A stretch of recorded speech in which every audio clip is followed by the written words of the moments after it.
हृदय से हम एक वैदिक प्रार्थना से अपने प्रवचन को प्रारंभ करेंगे। आप भी श्लोक नहीं बोलें तो हृदय से बोलें। सर्वे भवन्तु सुखिनः, सर्वे सन्तु निरामयाः, सर्वे भद्राणि पश्यन्तु, माँ कश्चित् दुःख भाग् भवेत्। जब हम न्यूयॉर्क में विश्व धर्म सम्मेलन में गए थे, तब हमको जो थोड़ा समय मिला था उसमें हमने यही बोला था कि भारत का वैदिक धर्म, वैदिक साहित्य ये प्रार्थना करता है सर्वे भवन्तु सुखिनः। वहाँ हिंदू शब्द नहीं बोलता, इस्लाम नहीं कहता, क्रिश्चियन नहीं कहता, सबके लिए कहता है सर्वे भवन्तु सुखिनः, सर्वे सन्तु निरामया। सुखी ही नहीं हो, निरामय, निरोग हो, सब निरोग हो। हम रोगी भी बहुत हो रहे हैं, असुखी भी नहीं, दुखी भी हो रहे हैं। सबके सुखी होने की प्रार्थना, असुखी कोई मिलता नहीं। सबके निरोग होने की प्रार्थना, और टनों दवाइयां एक जन्म में खा लेते हैं। स्वस्थ पुरुष का लक्षण है औषधि परित्यक्तम। यदि औषधि के बिना आपका भोजन हजम होता है, स्वस्थ हैं, चुस्त हैं, काम करने में आलस्य नहीं है, प्रसन्नता युक्त हैं, शरीर हल्का है, अपना शरीर अपने को बोझ नहीं लगता, तो आप स्वस्थ हैं। पर औषधि से यदि स्वस्थ लगते हैं तो स्वस्थ नहीं है। 3 घटनाएं ऐसी हॉस्पिटल की हैं। एक संत यहीं दिल्ली में भर्ती हुए थे, एक संत नीमच मध्य प्रदेश में थे। आज निर्णय किया गया था कि सोमवार को छुट्टी दे देंगे। वह नीमच में प्रवचन करने लगे थे, भक्त लोग दर्शन करने आते थे।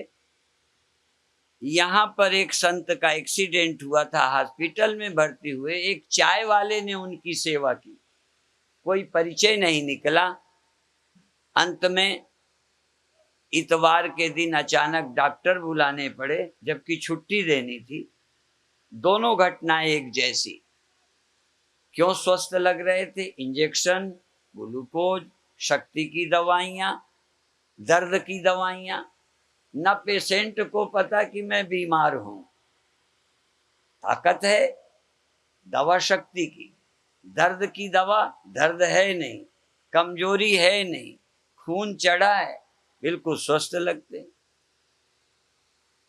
और अंत में इतवार को जल्दी जल्दी डॉक्टर बुलाए गए। एक नीमच की घटना, एक यहाँ की, अंत में उनकी डेथ हो गई। जब आप दवा के बल से दर्द से मुक्त हैं, दवा के बल से आपको ताकत लगती है। आजकल खेलों में भी जो एक दवा खा लेते हैं उनको अवैध माना जाता है। दवा की ताकत है, वो तुम्हारी है ही नहीं। तो आजकल तो जीवन भी ऑक्सीजन चढ़ा के जो जी रहा है वो जी रहा है, दवा जी रही है, वो तो मर ही गया है। तो दूसरी प्रार्थना है कि हम सब निरामय हो, स्वस्थ हो। सर्वे भवन्तु सुखिनः, सर्वे सन्तु निरामया, सर्वे भद्राणि पश्यन्तु। सबको हित दिखाई पड़े, दिखाई नहीं पड़ता। हमारा भला किसमें है, देश का भला किसमें, दिखाई नहीं पड़ता। एक उम्र में, जवानी में, इसी तरह राजनीति में जाने पर हित क्या है यही नहीं दिखाई पड़ता। हम इतने सुख के लालच में दौड़ते हैं कि रोगी बन जाते हैं। भोगे रोग भयम, भोग बंधन है। इतने आसक्त संसार से, परिवार से, पदों से कि रात को नींद नहीं आती। आसक्ति जब होगी पद से, धन से, कुटुंब से, देह से, तो चैन की नींद नहीं आएगी। तो आराम से कौन सोएगा? सेते सुखम कस्तु समाधि निष्ठो। सुख से कौन सोता है? जो समाधि निष्ठ है, जो आत्मनिष्ठ है, जो ब्रह्मनिष्ठ है। अब थोड़ी सी और चर्चा करता हूं।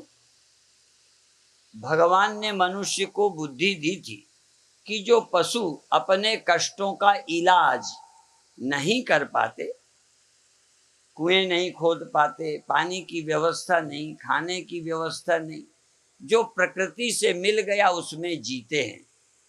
भगवान ने बुद्धि दी थी कि हम अभ्युदय करेंगे, उन्नति करेंगे, मनुष्य अभाव के कारण दुखी ना होगा। उस बुद्धि से विज्ञान निकला। तो बुद्धि और विज्ञान थे जो पशु नहीं कर सके, उस समस्या का समाधान मनुष्य करता। लेकिन मनुष्य पशुओं को भी खाए जा रहा है, पेड़ों को भी काटे जा रहा है, पानी को प्रदूषित किए जा रहा है, और मनुष्य को भी मारे जा रहा है। ये बुद्धि और विज्ञान की देन है। जिस बुद्धि से समस्या का समाधान करना चाहिए था, जो विज्ञान हमको अभ्युदय देकर सुख देता, वो आज हमको विलासी और भोगी बनाकर, स्वार्थी बनाकर लड़ा रहा है, रोगी बना रहा है। यही बात धर्म की है। धर्म समस्याओं के समाधान के लिए था। धर्म औषधि है, धर्म चिकित्सा है, धर्म जीवन को स्वस्थ अच्छा बनाने के लिए है। पर धर्म ही अब हमें लड़ा रहे हैं।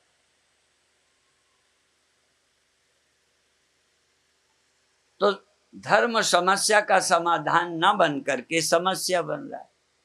ये विवाह शादियां सृष्टि चलाना था, एक समस्या का समाधान था। भगवान की सृष्टि आराम से चले, पति पत्नी के बीच संबंध खराब हो रहे। जानवरों के रिश्ते थोड़ा ज्यादा अच्छे। जब हम अनपढ़े थे, अशिक्षित थे, निर्धन थे, तब इतनी समस्या पति पत्नी में नहीं थी। इस स्वतंत्रता में कोई संबंध सुरक्षित नहीं रहा। पवित्रता सुरक्षित, माँ बेटे के रिलेशन, भाई बहन के रिश्ते, पिता पुत्री के रिश्ते पवित्र नहीं रहे। ये आज के विद्वानों की देन है, आज के विद्वानों की, आज के लेखकों की, आज के प्रचारकों की, आज के चैनलों की ये देन है।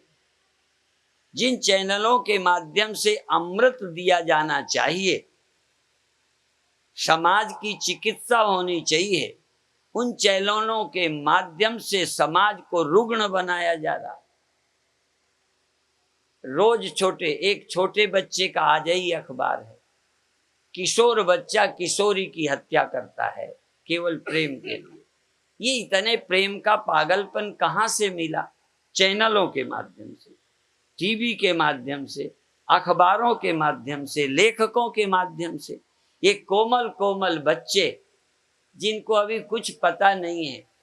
हम लोग 12 वर्ष तक नंगे स्नान करते थे, कमर में काला करगता, नंगे नहाते थे। उस उम्र तक लड़की लड़के के भेद की ज्यादा कल्पना नहीं थी। आज 12 वर्ष के बच्चों को बच्चे हो जाते हैं। किसकी देन है? इस प्रकृति को विकृत करने वाला कौन? मनुष्य। चाहे व्यापारी मनुष्य हो, चाहे कवि मनुष्य हो, चाहे चैनल वाला मनुष्य हो, ये धन की होड़ में पागल हो गया है। धन के लिए देश को बिगाड़ रहा, समाज को बिगाड़ रहा। आज इतनी मिलावट भोजन पदार्थों में है कि आज सोचना पड़ता है कि खरीद के खाएं कि ना खाएं, चाय पिएं कि ना पिएं, कॉफी पिएं कि ना पिएं, दूध पिएं कि ना पिएं। गायों को विदेशों में मांस सुखाकर पीसकर उनके भोजन में गायों को खिलाया गया। गायें बिगड़ गई, वो खाने लायक दूध नहीं रहा।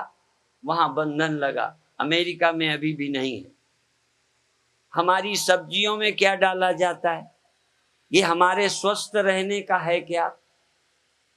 व्यापारियों ने धनी बनने के लिए, राजनीतिज्ञों ने सत्ता में बने रहने के लिए धर्म को नष्ट किया, संस्कृति नष्ट किया, देश के बच्चों का भविष्य नष्ट किया, जबकि बच्चों को अपना भविष्य दिखाई पड़ रहा है। वो ये भविष्य नहीं है। या तो अभ्युदय निश्चय सिद्धि सधर्म, जिससे अभ्युदय हो और निश्चय सिद्धि। अभ्युदय में आज निश्रेयस गया, निश्रेयस में अभ्युदय गया। मोक्ष मार्गियों ने देश को खराब किया, मोक्ष के रास्ते वालों ने देश की चिंता नहीं की, और स्वार्थियों ने उन्नति के लालच में निश्रेयस मोक्ष को ताक में धर दिया। जबकि धर्म कहता है निश्रेयस मोक्ष और अभ्युदय दोनों साथ साथ चलने चाहिए। और ये सौभाग्य सिर्फ मनुष्य को था, जो पशु नहीं कर सकता था अभ्युदय, मनुष्य कर सकता था। जिस निश्रेयस परमात्मा की प्राप्ति जानवर नहीं कर सकता था, मनुष्य कर सकता था। लेकिन मनुष्य तो सच्चे अभ्युदय से भी वंचित हो गया। वह अभ्युदय कैसा जो मुझे रोगी बना दे, वह अभ्युदय कैसा जो मुझे बंधन में डाल दे, जो मुझे राग द्वेष में फंसा दे। जनक राजा हैं, राजा होते हुए भी एक संत हैं, एक विदेह हैं। कल्पना करिए, राम राज्य के अधिकारी हैं, घोषित हो जाते हैं, सुबह वनवास हो जाता है, चले जाते हैं। इस तरह आज्ञा में चलने वाले पुत्र कहाँ मिलेंगे? श्रवण कुमार जैसे वृद्ध माता पिता को कंधे में ले जाकर यात्रा कराने वाले, तीर्थ यात्रा कराने वाले बेटे कहाँ मिले? भीष्म पितामह जैसे अपने पिता की दूसरी शादी के लिए, अपनी शादी न करने का, ब्रह्मचारी रहने का, राजा न बनने का संकल्प ले लेते हैं कि मेरे पिता की दूसरी शादी हो जाए। पिता की इच्छा की पूर्ति के लिए बेटा समर्पित है। ऐसे लोग कहाँ मिलेंगे इस युग में? कोई ऐसी पार्टी नहीं है कि जिसके उम्मीदवार को एक आध को टिकट न मिलने पर वो भीतर घात नहीं करता, उसी खुशी के साथ जिताता हो। राम का वनवास हो जाता है, राम प्रार्थना न करते होंगे कि भरत सफल ना हो।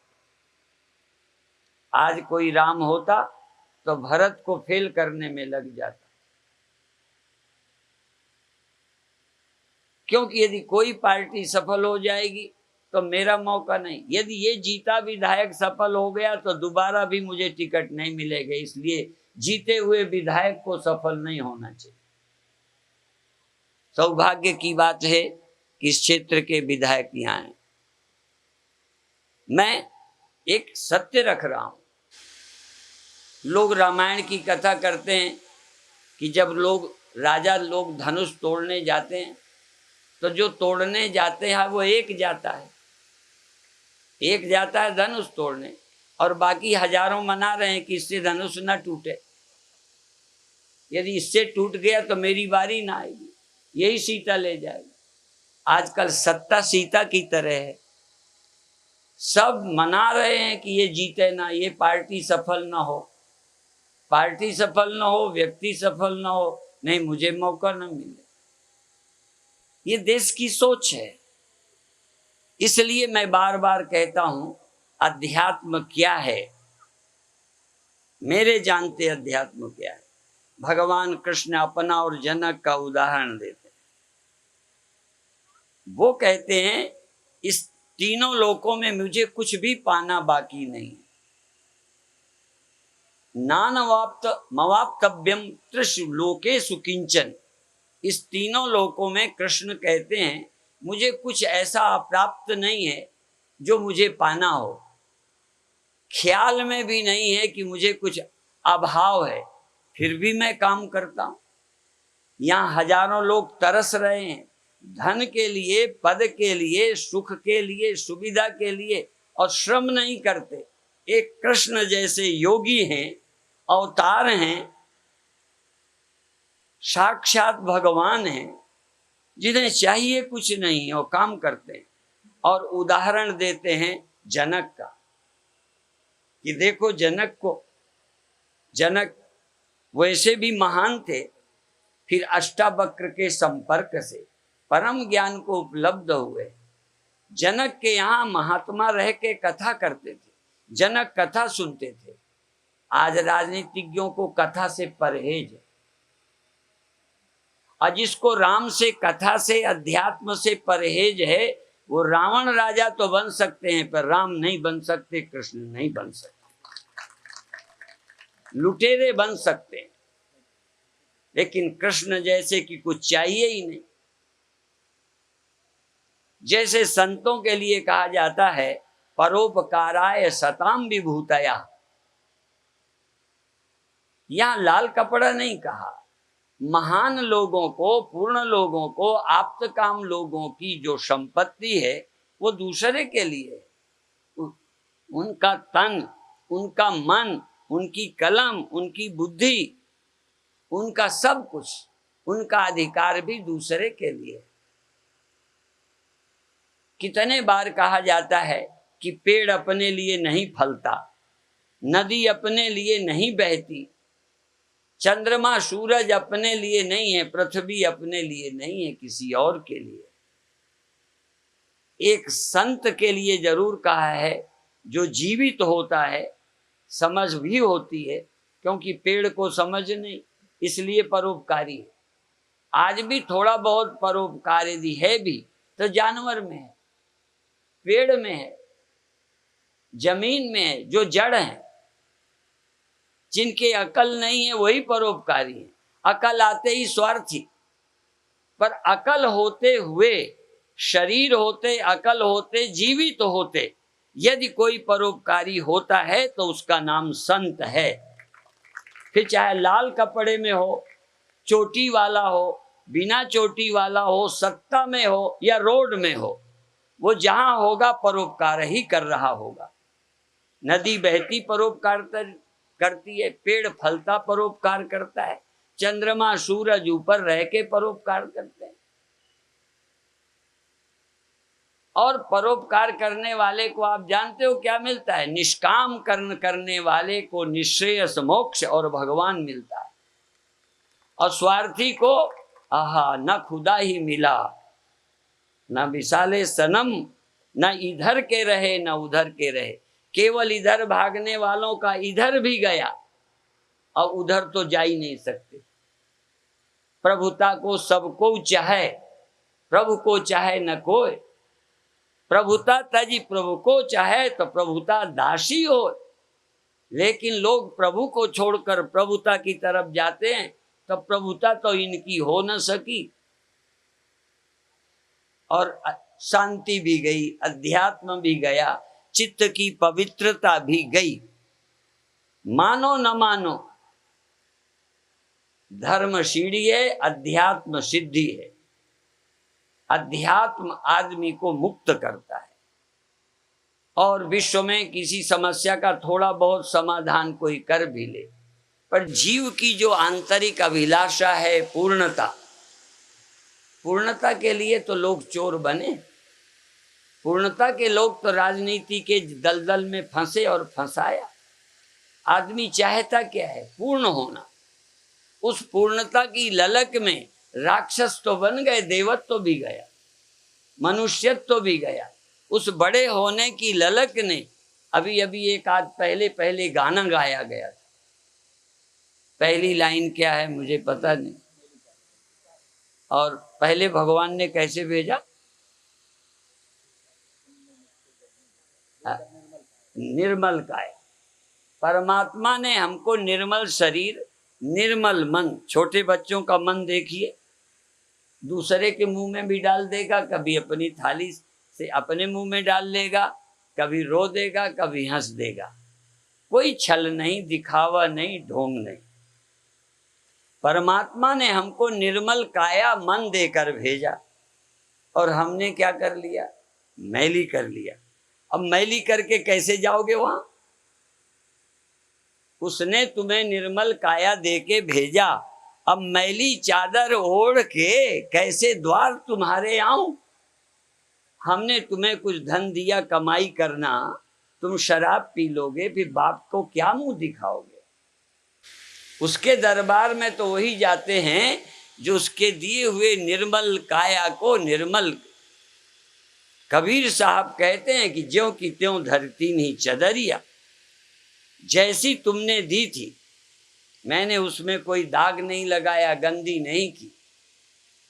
ये सब गंदी क्यों होता है? कारण क्या है? परमात्मा ने हमें भेजा, हम भूल गए। परमात्मा के हम हैं, परमात्मा से हम हैं, परमात्मा ही हम हैं, उस पवित्रता को भूल गए। अर्थात एक से अनेक हुए, अब हम सब अनेकों एक को भूल गए। जब एक को भूल गए, अनेक हो गए, तो अपनी हाय हाय लग गए। जितनी अशुद्धि आई देह को मैं मानने से, देखना ऐसे ही नहीं है। आपके अंदर अशुद्धि क्यों आई? कर्तापन से, भोक्तापन से। मैं व्यक्ति हूं, मैं बड़ा हो जाऊं। ब्रह्म को बड़ा होना नहीं। ब्रह्म के किससे बड़ा होगा? ब्रह्मैवेदम सर्वम। उस ब्रह्म में जिससे सारी दुनिया हुई, उससे सारा संसार हुआ, उसमें ही सारा संसार है, वही सब है, उसको क्या होना?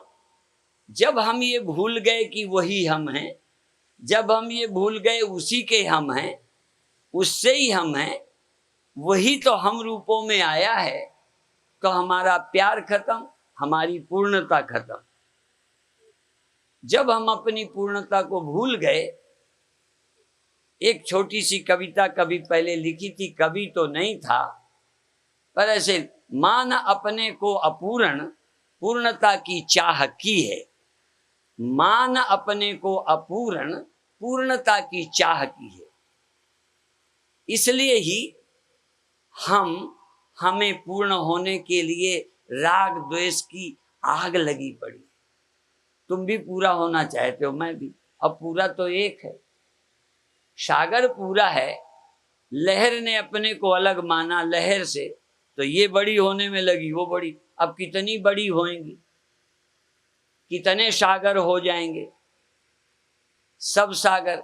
हर घड़ा चाहता है मैं पृथ्वी जितना महान हो जाऊं। बढ़ने में लगा है, बढ़ने में लगा है, औरों को भी अपने में मिलाने में लगा है। ये अहंकार, अविद्या। हाँ, अविद्या से अस्मिता पैदा होती है, और इस अस्मिता से फिर आदमी अपने मैं को बड़ा करने में लगा है। रोग की जड़ क्या है? ब्रह्म से विमुख होना। परमात्मा से विलग हो गए, बस यही पहली अशुद्धि है। उन्होंने तो भेजा कि तुम अलग रहकर भी मेरे से विलग नहीं होना। लहर रह के भी सागर को मत भूलना। लहर रहकर दिखकर काम, घड़ा बनकर काम करते हुए तुम मिट्टीपन को मत भूलना। मिट्टी को भूले तुम घड़े हो गए। घड़ा होना, घड़ा मानना। घड़ा काम के लिए है, मिट्टी को भूलकर होने पर घड़ा अधूरा लगने लगा, मरने लगा, छोटा हो गया, बड़ा होने के लिए पागल हो गया, दूसरों को मिटाने लग गया। यदि वो घड़ा बन के भी याद रखे कि मैं मिट्टी हूं, अब उससे क्या हो जाएगा बोलो? उसको खतरा क्या है? घड़ा को खतरा है, मिट्टी को नहीं। अर्थात जीव हो, देह हो, आओ, पर ब्रह्म को मत भूलो। जब से देह गेह निज मान्यो, तब से जीव ईश बिल गान्यो। जब से देह को मैं माना, हम परमात्मा से अलग हो गए। अलग होते ही सब बड़े होने के चक्कर में, जैसे भाई भाई लड़ने लगे आजकल। वो पिता छोड़ो, उस पिता का तो परिचय खो गया। ये जो तुम्हें बाप अपना दिखता है, दिखने वाले बाप जिसके तुम बेटे जानते हो, उसके बेटे तो जनाना पड़ेगा कि तुम उसके पुत्र हो, सबका पिता एक है, सबका मालिक एक है, ये जनाना पड़ेगा। पर जो मूर्ख भी देखता है इसका मैं बेटा हूं, ये मेरे भाई हैं, उनको लड़ते हम देख रहे हैं। क्यों लड़ रहे हैं? यदि पिता की संपत्ति हम सब भाइयों की है तो कौन गरीब है?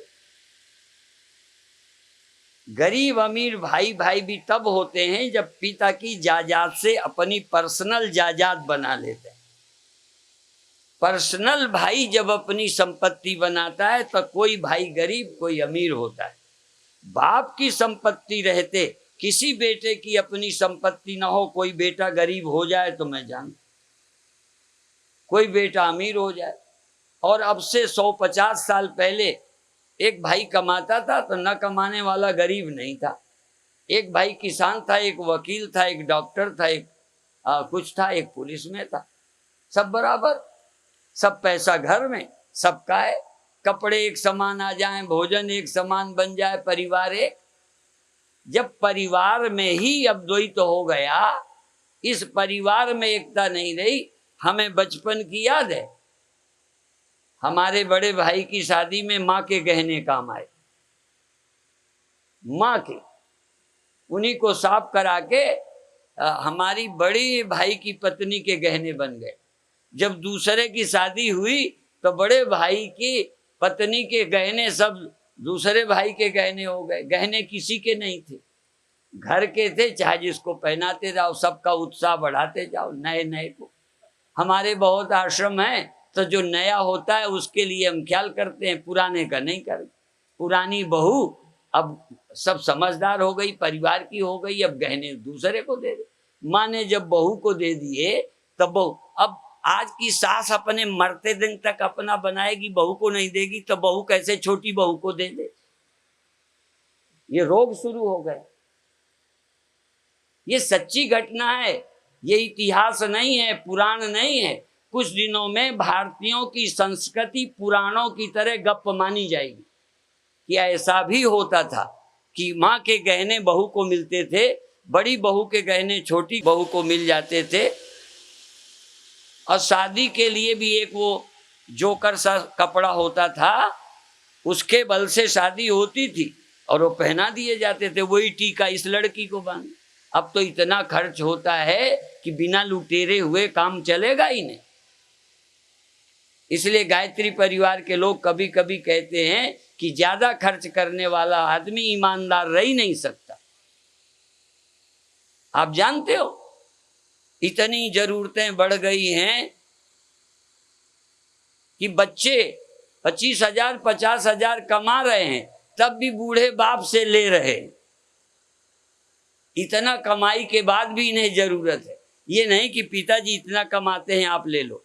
ऐसी बेटियां हमें मिली हैं कि मैंने हो जाता है, कहने कभी कभी पिताजी दे देते हैं। मगर तुमको 35,000 मिलता है, 35,000 मिलता है, बाप तब भी देता है। आखिर बाप तो बाप है। और आपका भी, आपका बाप कुछ न दे, आपका बाप माने परमात्मा, ये जो कुछ दिया ये न दे तो तुम्हारी कमाई से क्या होगा ये बताओ। लेकिन तब भी एहसान नहीं। मैं इतना ही कहना चाहता हूं कि बहुत कुछ सोचना पड़ेगा। अध्यात्म हमें आंख देता है, अध्यात्म चक्षु है, धर्म चक्षु है। लेकिन एक शब्द सुना होगा, धर्मांध। इसका मतलब धर्म अंधा भी बनाता है, धर्म आंख भी देता है। यदि धर्म अंधा बना देगा तो तुम बर्बाद हुए, देश को बर्बाद करोगे। और धर्म यदि चक्षु दे देगा, आप जानते हो अध्यात्म में एक तीसरी आंख का जिक्र है। हनुमान जी के पास 3 नजर थी, देह दृष्टि, जीव दृष्टि, तत्व दृष्टि। देह दृष्टिया तु दासोहम, जीव दृष्टिया त्वदंश का, वस्तु तस्तु त्वमेवाहम इति में निश्चिता मति। हनुमान जी के पास 3 दृष्टियां थी, पर फिर भी उनको त्रिनेत्र नाम से नहीं जानते। शिव जी को लोग कहते 3 आंख थी, 2 से तो काम करते ही थे, पर जब कोई मानसिक बौद्धिक प्रॉब्लम आती थी तब शिव तीसर नयन उघारा। आंख हो तभी तो उघारने से दिखेगा। आंख है सोए हो, जागे दिखने लगा। आंख बंद किए बैठे हो, खटपट हुई आंख खोल ली, देख लिया। पर जब आंख ही ना हो तो क्या खोल लोगे? शिव जी के पास तीसरी आंख भी थी और वो खोल लेते थे। जब शिव तीसर नयन उघारा, चितवत काम भयो जरि छारा। काम जल गया, कामनाएं गई, डिजायर खत्म, चिंता गई, भय गया, शोक गया। ये सब क्यों पैदा होते हैं? द्वैत से। काम द्वैत से, क्रोध द्वैत से, भय द्वैत से होता है।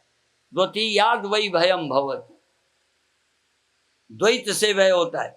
यत्र द्वैतमेव भवति तत्केन कम पश्येत केन कम जिघ्रेत। जहां एक सत्य देखा, कौन किसका शत्रु और दुश्मन। जहां स्वप्न हुआ वहां शत्रु और मित्र। जागे गया, स्वप्न में भी शत्रु मित्र होते हैं ख्यालों के, नींद खुलती सब गया। इसलिए जब शिव तीसर आंख खोल लेते हैं, समाधि में भी नहीं, व्यवहार में। समाधि में तो, सुसुप्ति में तो आप भी निर्विकार होते हो। गहरी नींद में कौन है जिसको कोई विकार होता है, कोई भय होता है? जगत दिखाई दे और एक देखो, तत्र कहा मोह कहा शोक एकत्वम अनुपश्यता। ये सब दिखाई देते जिसको एक दिखता है। बर्तन फोड़ने नहीं, मकान गिराने नहीं, सब मकान और घरों में एक को देखना है, जो छोटे में भी है, बड़े में भी है और एक ही है। एक को क्यों देखना कि अनेक देखते जले न छाती। ततो न बीजुगुप्सते, ईशावास्य उपनिषद। जब वो एक को सब में देख लेता है तो ईर्षा नहीं करता। तो ये समाधि का वर्णन नहीं है। उपनिषद समाधि की बात नहीं करता। समाधि में, सुषुप्ति में जगत दिखता नहीं। ज्ञानी को सब बर्तन घड़े जैसे देख रहा है, पर सब में एक सत्य भी देख रहा है। इस सब के देखते हुए सब में देखना है कि ब्रह्म है। निज प्रभु मैं देखहि जगत, कासन करहि विरोध। जगत को देखते नहीं, ये समाधि है। जगत को जगत नहीं देखते, जगत में भगवान देखते हैं, ये भक्ति और ज्ञान है। ये फर्क समझ लीजिए। और ये तीसरी आंख बनाना, खोलना बंद करना तुम्हारे हाथ में होगी, लेकिन बनाना भी तुम्हारे हाथ में नहीं है। बन जाने पर खोलो चाहे बंद करो। शिव जी जब चाहे बंद कर लें, जब चाहे खोल लें। तुम्हारे ये आंखें हैं, बंद करते हो कि नहीं और खोलते हो कि नहीं, बस। पर अब इन आंखों को खोलने बंद करने में, सावधान होने में स्वतंत्र हो। तीसरी तो अभी आपके पास है ही नहीं। ब्रह्म दृष्टि, तत्व दृष्टि, शिव जी के पास जो ज्ञान था वो अभी है ही नहीं। इसलिए ब्रह्म विद्या द्वारा तीसरी आंख बन जाने पर, जब द्वैत हो तो दो आंखों से काम करो, इनसे। जब आपको खत्म करना है राग द्वेष, तो तीसरी आंख खोल लो। ये आपके हाथ में होगा। आपको आश्चर्य होगा कि ऐसा हो सकता है। हाँ, हो सकता है। हनुमान जी के पास तीनों आंखें हो गई हैं। जब कोई नहीं मानता तब तो कहते हैं जिन मोहि मारा तिन मैं मारा। वैसे नहीं है। और कहते हैं भाई आपने ये क्यों किया? कहने लगे भूख लगी थी। ये तो बड़ी नेचुरल है। जैसे आज भी देश में आतंकवादी आतताई भी जेल में बंद हो तो भी खाना देना पड़ेगा, ठीक है ना? तो कहते हैं मैं कहीं हूं, आखिर मैं बंदर हूं, भूख लगी तो फल खा लिए, कौन सा अपराध है? कहन तोड़े क्यों? कहन कपि स्वभाव ते तोड़े और रूखा।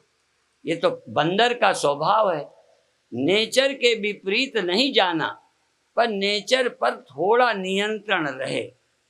अब फिर कहते तुमने मारा क्यों? कहन मैंने नहीं मारा, जिन मोहि मारा, पहले उन्होंने मारा।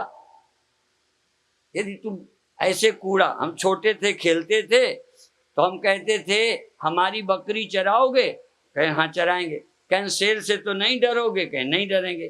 तो हम उसकी आंखों की तरफ ऐसे करते, पलक झपक गई, कहीं डर गए। हाँ, अब ये आंख क्या है? आप लोग अभी सूचना सुन रहे थे ना कि स्वामी जी के ऊपर फूल मत फेंकना। लोग तो चावल फूल सब फेंकते हैं, वो तो प्रकृति से और भगवान की दया से मेरी आंखें बची हैं, तुमने नहीं बचाई। हाँ, तुम तो बस पूजा करने जानती हो, मारे जाओ। हमारे गुरुदेव कहते थे मैं प्रतिमा नहीं हूं, जरा बचा के फूल फेंको। तुम तो धीरे धीरे सबको प्रतिमा मान के फूल फेंकते हो। कई माताएं कहती हम तो प्रेम से। हमने कहा बच्चे को प्रेम करती हो, मक्खी उड़ा देती हो, धूप में हो तो छाया कर देती हो, सोया हो तो जगाती नहीं हो, और हम सोए हो तो जगा देती हो। आप प्रेम करती हो मेरे से। प्रेम का क्या मतलब होता है?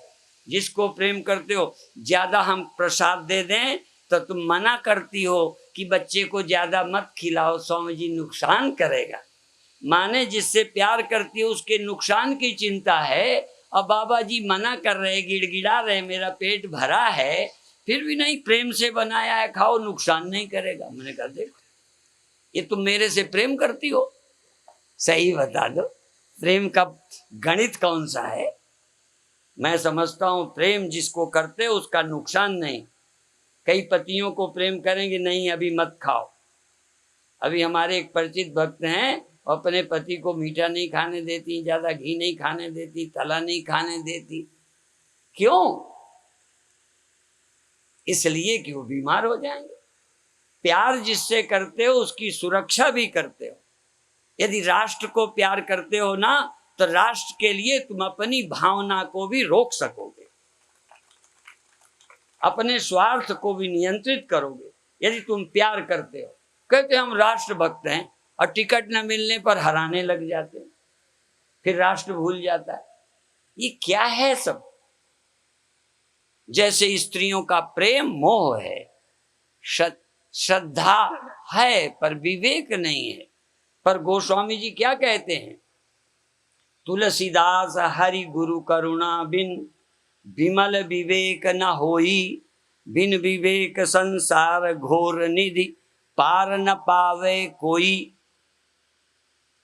बिना हरि गुरु की कृपा से सही विवेक नहीं होता, और बिना विवेक के संसार सागर से चाहे दो आंखें बंद कर लो, चाहे मंदिर हो आओ, चाहे गुरु बना लो। गुरु बनाना अलग है, गुरुओं पर श्रद्धा रखकर विवेक पाना अलग है। तुलसीदास हरि गुरु करुणा बिन विमल विवेक न होई, बिन विवेक संसार घोर निधि पार न पावे कोई। ये जन्म मरण भव सागर ऐसे पार हो जाता है जैसे गाय के खुर गोपद सिंधु, गाय के खुर की तरह भव सागर से पार जाए। और नाम ले तो भव सिंधु सुखाई, करो विचार सुजन मन माई। सत्य का विचार किया, घड़ा मकान जन्म मरण सब झूठे, एक मिट्टी सच। पानी का विचार किया, छोटी बड़ी लहरें ख्याल, एक पानी सच। ब्रह्म का विचार किया, जीव हूँ ब्रह्मा विष्णु महेश, गरीब चीटी मीटी सब मैं तू, ख्याल एक सत्य। ब्रह्म सत्यम जगन मिथ्या, जीवो ब्रह्म ही बना। ब्रह्म का विचार लापरवाह बनाने के लिए नहीं है, गैर जिम्मेदार बनाने के लिए नहीं है। शंकराचार्य ब्रह्म ज्ञानी होकर के भी लापरवाह गैर जिम्मेदार नहीं हुए, देश के लिए दिन रात भ्रमण किया। भगवान कृष्ण साक्षात ब्रह्म अकर्मण्य होके नहीं बैठे। स्वार्थी लोग कभी स्वार्थ के लिए काम में लग जाते हैं, स्वार्थ न पूरा हो तो हट जाते हैं। पर ब्रह्म ज्ञानी अपने लक्ष्य से हटता ही नहीं, क्योंकि उसको क्या है, और ब्रह्म ज्ञानी को भगवान कहते हैं, वो मेरी आत्मा ही है। ज्ञानी भगवान को बहुत प्यारा है। क्यों? ये आर्त और दुखी काम हो जाए तो बड़े प्यार से लग जाएंगे, ना हो जाए तो गाली देने लग जाएंगे। चाहे राजनीति में लगा लो, चाहे मंदिर में लगा लो, मंदिर जाना छोड़ देते हैं, किसी से नाराज हो गए। पुजारी से हो गए, प्रबंधक से हो गए, ऐसे ही कार्यकर्ता से हो गए, किसी नेता से हो गए तो देश के खिलाफ हो गए। बताओ, खिलाफ हुए थे तो नेता के बाल उखाड़ते? पंडे से नाराज हो गए तो गंगा जाना छोड़ दिया।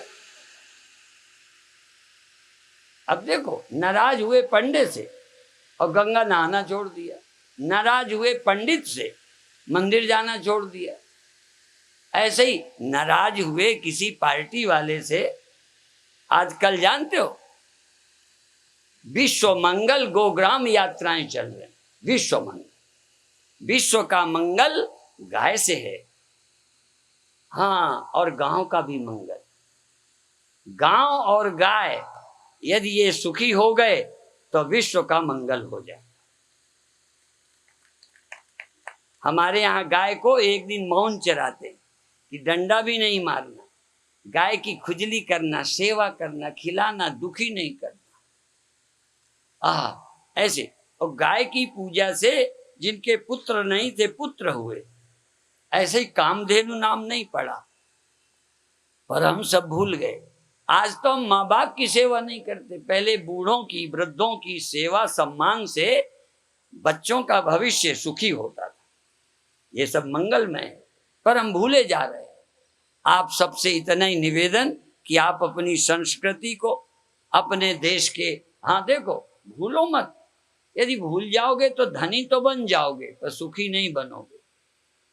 ये तलाक, ये अनबन, घर नरक के कौन है जिनके घर हम देखते हैं, जिनके घर स्वर्ग जैसे लगते हैं, जिनकी चमड़ी लगता है देवलोक से अभी आई हैं, आए हैं, जिनके कपड़े देखकर कभी कभी बाबाओं की भी लार टपकने लगे। ऐसा देखकर भी जब मन की हालत सुनते हैं तो लगता है साक्षात नरक यदि है तो इनको है, सब कुछ होते हुए। इसीलिए एक आज भी ऐसी हमने बूढ़ियों को देखा। एक यही चड्ढा जी, उनकी माँ 103 वर्ष की थी। जब शरीरांत हो रहा था मैं उनसे मिला, क्या प्रसन्न था। उस बुढ़ापे में 100 साल की होके देख लें तो जैसे एक युवती किसी युवक को देखकर खुश होती है, ऐसे संतों को देखकर वो खुश होती थी 100 वर्ष की उम्र में। इस इश्क को, इस श्रद्धा को जो समय नहीं छीन सका, तुम्हारा इश्क समय छीन लेगा। इसीलिए कई लोग कहते हैं कि तुम रूप पर, सौंदर्य पर आशिक हो। हाँ, तो ये क्या कोई बड़ी बात नहीं है। हाँ, यदि कोई नाज करे किस पर, इश्क पर, तो कुछ बात भी है। और रूप पर नाज ही क्या, ये रूप तो ढल जाता है। जिस पर आप नाज करते हो पदों पर वो चला जाएगा। नाज करो तो भगवान की भक्ति पर करो, क्योंकि वो तो जवानी में और मौत के दिन और निखार आएगा जब ये जाएगा। इसलिए बूढ़ों की श्रद्धा मौत के दिन और खरी होती है। हमने ऐसे 105 वर्ष की होकर एक महिला इंदौर में नहीं रही। जब हम जाते थे वो गुरुवाणी के गीत गाती, भजन सुनाती, कभी मैंने उनसे दुख नहीं सुना। 100 वर्ष से ज्यादा की उम्र में भी गए, जबान नहीं चल रही, भजन बोल रही है, लगता था आनंद है। एक रिक्शा वाला हमको सरदार, यही कह के समाप्त करता, अमृतसर में मिला। हम प्रवचन करके निकले, रिक्शे वाला खड़ा, तो सरदार मुझे ऐसे लगते जैसे नाथ संप्रदाय के लोगों को भी मैंने तांगा चलाते देखा, ऐसे उनको रिक्शा चलाते। पर जैसे साधु कोई तांगा चलाए, रिक्शा चलाए तो नहीं अच्छा लगेगा। तो मुझे लगे ये तो गुरु गोविंद सिंह के रूप हैं। मैं उनको देखने लगा। वो बड़ी प्रसन्नता से बोले, कहते बाबा जी रिक्शा चाहिए। मैंने कहा नहीं, मैं आपको देख रहा हूँ। तो बड़ी खुशी से बताया, कहने लगे मैं गृहस्थ हूँ, मैं 5 वाणी का पाठ करता हूँ, मैं गुरु नाम का भी जाप करता हूँ, मैं गुरु वाला हूँ, ऐसे बोला। और मेरे बच्चे हैं, पत्नी है, और मैं रिक्शा चला तो मैं मांस नहीं खाता, मैं शराब नहीं। इतना खुशी से बताए, इतना आनंद में। फिर मेरे से पूछता है आप गृहस्थ हो कि साधु। उसको नहीं पता था, सीधा था।